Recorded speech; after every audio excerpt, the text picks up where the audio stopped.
So I'm really bad at this, and now today I have to open days 9, 10, and 11. So we're going to start with 9. I'm also going to try and not shake the camera too much.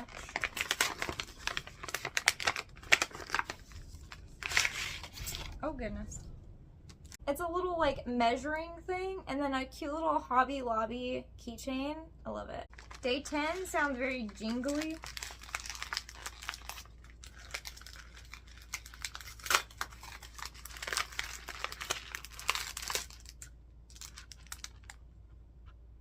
Oh my gosh.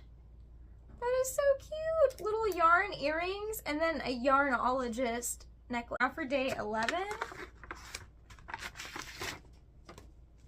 We've got some stickers. Oh, little cards.